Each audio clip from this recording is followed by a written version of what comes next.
j'avais pris plein de trucs, et puis je savais que j'allais pas le manger quand même, mais je les ai pris quand même. Et puis je me suis assis, et j'ai commencé à manger. Et comme j'ai mangé, il y a plein de monde dans le McDonald's. Et tout à coup, il est rentré un homme qui était couvert de boue. Il avait un petit chapeau, et puis je le regardais, cet homme, et puis je dis, Seigneur, qu'est-ce qui est arrivé à cet homme-là? Et comme qu'il est rentré, pardonnez-moi de dire ça, mais il sentait mauvais. Et il est rentré, il avait des pièces dans la main. Il avait un tas de pièces. Puis il devait avoir à peu près 3-4 euros dans ces pièces-là. C'était toutes des pièces de racailles. Et comme qu'il est rentré dans le McDonald's, il était dans les banques pour commander. Et il gênait les autres pour manger, par l'odeur. Et puis moi j'étais là, je regardais ça là. Et puis là, tout à coup, il y a un homme du McDonald's, un raclo du McDonald's qui est venu vers lui. Et il a dit, monsieur, vous ne pouvez pas rester là. Et vous dérangez le monde autour, vous ne pouvez pas rester là. Et ce monsieur-là, il l'a regardé, il dit, monsieur, il y a 3 jours, je n'ai pas mangé. Il dit, laissez-moi manger un petit truc et puis je m'en vais. Il dit, autrement, il dit, je vais mourir. Il dit, j'ai récolté des petites pièces depuis 3 jours, il dit, pour manger. Et puis cet homme-là, il n'a pas voulu entendre. Il dit, monsieur, vous partez, vous dérangez le monde autour. Et ce monsieur-là, il a à peu près 45 ans. Et il a commencé à pleurer comme un petit enfant, dans ce McDonald's-là. Puis moi, je voyais ça. Mais il a commencé à pleurer. Et j'ai dit, Seigneur, comment ça fait que ce gars-là ne veut pas le laisser manger? Et il l'a acheté dehors. Et quand il l'a acheté dehors, à la porte du McDonald's, un peu plus loin, il y a écrit, venez tel que vous êtes. Et le monsieur il a commencé à pleurer encore, puis il a dit, monsieur, il dit, regardez, il dit, votre McDonald's il nous dit ça. Il dit, venez tel que vous êtes, et il dit, à moi, vous ne voulez pas. Il dit, monsieur, vous dérangez le monde. Vous dérangez toutes ces personnes, il dit, vous ne pouvez pas rester. Je dis, Seigneur, et le monsieur, il l'a acheté dehors, mais comme il l'a acheté dehors, il s'est mis à genoux devant la porte du McDonald's. Puis il a commencé à pleurer. Puis, comment on voit un homme de 45 ans, malgré qu'on ne connaît pas, je dis, Seigneur, et puis comprenez bien que moi, je suis un chrétien, je ne peux pas rester sans rien faire. Mon cœur était touché. Je ne pouvais pas rester comme ça. Alors j'ai pris mon plateau, puis j'étais m'asseoir dehors avec lui. Il était par terre, et je me suis dit, j'ai ça pour vous. Puis il a commencé à me guetter. Puis il a commencé à dire merci. Et puis il a commencé à pleurer. Et je me suis assis à côté de lui par terre, puis il a commencé à manger. Et puis il a mangé, c'est pour vous donner des détails, il a mangé comme jamais de sa vie il a mangé. C'est un homme de 45 ans. Je dis, Seigneur, je sais que c'est malheureux. Et je me suis dit, Seigneur, je ne peux pas m'en aller comme ça, il faut que j'y parle de Dieu. Et j'ai voulu savoir quelque chose de plus sur lui. Je dis, monsieur, je vous appelle comment? Il dit, moi je m'appelle Joseph. Il dit, tu veux que je te parle de moi, sur moi? Mais je dis, oui. Il dit, je vais te parler de moi. Il dit, voilà, je m'appelle Joseph, il dit, j'ai 45 ans.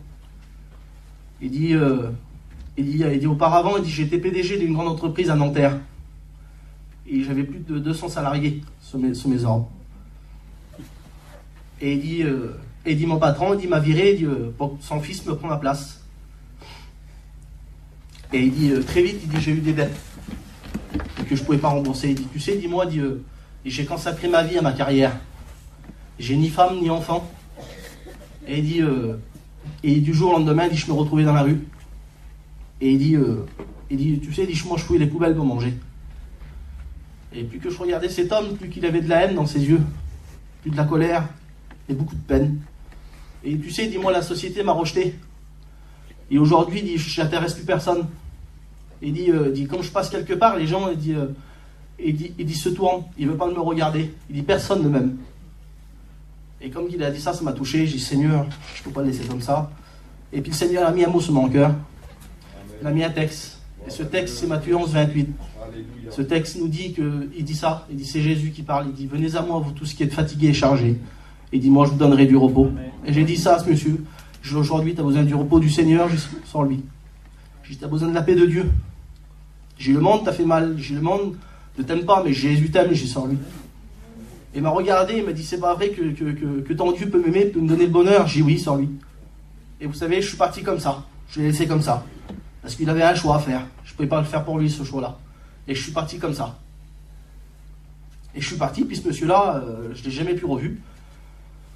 Et il y a de ça 2 ans, Et puis, il y a quelques temps, j'étais à la gare de l'Est, j'ai pris le train là, il y a quelques jours, et j'attendais le train, et j'étais à la gare, et comme j'étais à la gare, j'étais assis, et comme j'étais assis, je regardais sur mon téléphone, et comme je regardais sur mon téléphone, j'ai levé les yeux, puis j'ai vu un homme donner des prospectus.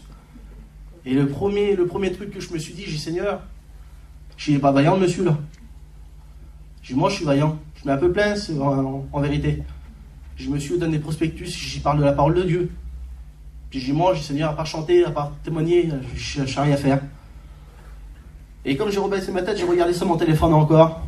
Et là, j'ai vu arriver 2 pieds devant moi. Et comme j'ai vu arriver 2 pieds, j'avais eu peur. J'ai eu peur que c'était un monsieur qui voulait me prendre mon téléphone. Et d'un seul coup, il m'a tendu un verset. Il m'a tendu ce prospectus. Et ce prospectus, dessus, il y avait écrit Matthieu 11, 28. Amen. Venez à moi, vous tous qui êtes fatigués et chargés. Et moi, je vous donnerai du repos.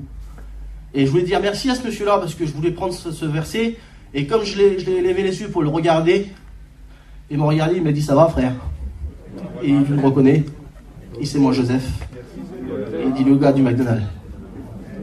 Et comme je regardais cette personne, c'était plus la même personne, c'était une autre personne. Il était transformé. Il n'avait plus cette haine, cette peine. Il avait des yeux remplis d'amour. Et il a dit, je peux te parler? Ben, je dis oui. Et il m'a mis dans un petit coin, puis il m'a dit ça. Il dit, le jour où tu m'as parlé de ton Dieu, et ton Dieu a changé ma vie. Et il dit, j'ai été en dessous de mon pont, il dit, parce que moi je dormais en dessous d'un pont, en dessous du pont neuf, il dormait. Et il dit, je m'ai mis à genoux, puis j'ai demandé des choses à ton Dieu. Et ton Dieu m'a répondu. Il dit, aujourd'hui, il dit, tu vois, devant ce monsieur-là, il était couvert de boue, comme je l'avais vu il y a 2 ans. Et comme je l'ai revu, il avait un costume 3 pièces sur lui avec une gabardine. Il sentait le parfum, j'ai jamais vu ça si bien. Je dis, Seigneur, c'est pas vrai. Il dit, ton Dieu m'a reconstruit. Il dit, aujourd'hui, il dit, ma vie, il dit, c'est Jésus. Il dit, j'aimerais te dire, il dit que Dieu, toi, a reconstruit de ma vie. Et aujourd'hui, il dit, j'ai un foyer, j'ai des enfants, et j'ai un boulot. Mais il dit, premièrement, il dit, j'ai Christ dans ma vie. Et il dit, il m'a donné de l'avenir et de l'espérance. Et j'aimerais vous dire ça ce soir. Que seul Jésus peut reconstruire une vie. Que seul Jésus peut donner de l'avenir et de l'espérance. Que Dieu vous bénisse. Amen. Gloire à Dieu.